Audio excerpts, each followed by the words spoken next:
Had a surprising little incident that happened the other day, believe it or not, at a U2 concert. So my family and I were leaving the venue, kind of slowly making our way toward where we had left our shuttle hours earlier. And over to my right, something caught my eye. But there was this man. He was on two walker canes, and his back and his legs were very twisted.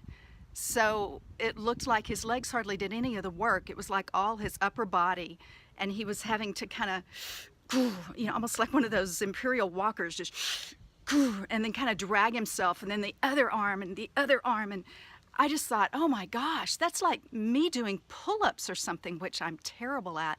All of us, we were tired, hungry, our feet were hurting, and we were not having to drag ourselves along like that. And I said, excuse me, do you need any help? And he just kind of went, no. Can we get you some water? Can we flag down one of these guys with the golf carts? Can we, you need to sit down? And he was like, no. And he just kept, working really hard as sweat is just pouring down him, and his shirt sticking to him, and his arms are even shaking, but he's not stopping. And I just wanted to faint for him. It just looked so exhausting. And here we had been whining about walking on two good legs and that our feet were hurting and blah, blah, blah. So finally I said, excuse me, what's your name? And it sounded like he said Don, because he had to kind of, catch his breath. And so I said, Don, can I pray for you? And he goes, yeah, but he just kept on moving. He was determined. So I just said a quick, prayer over him, feeling kind of helpless, feeling kind of like I was probably just in the way, because he needed to concentrate and he needed to get where he was going. And I finally said, Don, where you headed? And he sort of, jutted his chin toward this street. It looked to be a good half mile to 3/4 of a mile away. And I just went, oh my gosh, how's he going to make it? And I said, can we help you in any way? And he was just like, no, thanks. And just kept getting those arms and dragging that body, and so finally I patted him on the shoulder and I said, I wish we could do more for you. I've got to go get in line, God bless you. And he just kind of nodded thanks and kept on struggling and streaming with sweat. And I was looking back at him as we got into the line for our shuttle, and it was just really breaking my heart.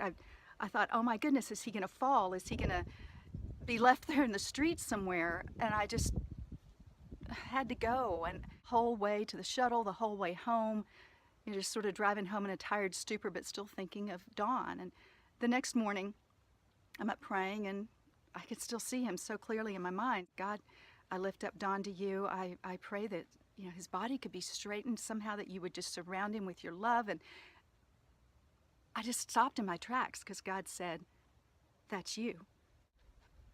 And he didn't need to explain, because I knew exactly what he was talking about. I knew that image of Dawn is exactly how I'd been feeling every day.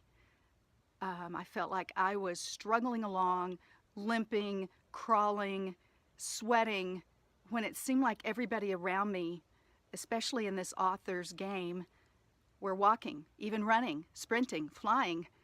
And every day I would get up and just go, God, I feel like I don't know what I'm doing. God, can you help me fly? Because I just feel like I'm floundering. And God was going, yeah, that's you. So, that really got to me, and I was trying not to just drown. Okay, so I was having a pity party. And then he stopped me, and he goes, what has left a lasting impression on you? That crazy, amazing concert of U2, with all the lights, all the sounds, all the incredible lyrics and talent, or Dawn struggling and refusing to give up? Okay, I get it. Even though everything else was so fancy, it was like, okay, God was not in the whirlwind, God was not in the earthquake, God was in the still small voice. Well, for me that night, even though, yeah, I had been cheering and shouting and praising God with so many other people in that stadium, but it was Dawn, struggling, stumbling, sweating, Dawn, that broke my heart open and opened me to God's gentle reproof and encouragement. Only God's really good at that. As I'm kind of grappling with that, God further encourages, and he said, what if Your struggle is the very thing other people can relate to, just like you can relate to Dawn. And in many ways, you can't relate to that rock star lifestyle where everybody's cheering. There's 100,000 people singing your praises. It's just a crazy pandemonium. Oh my gosh, what's he going to say next? But you can relate to Dawn because he's struggling and he's so human, and yet he keeps going.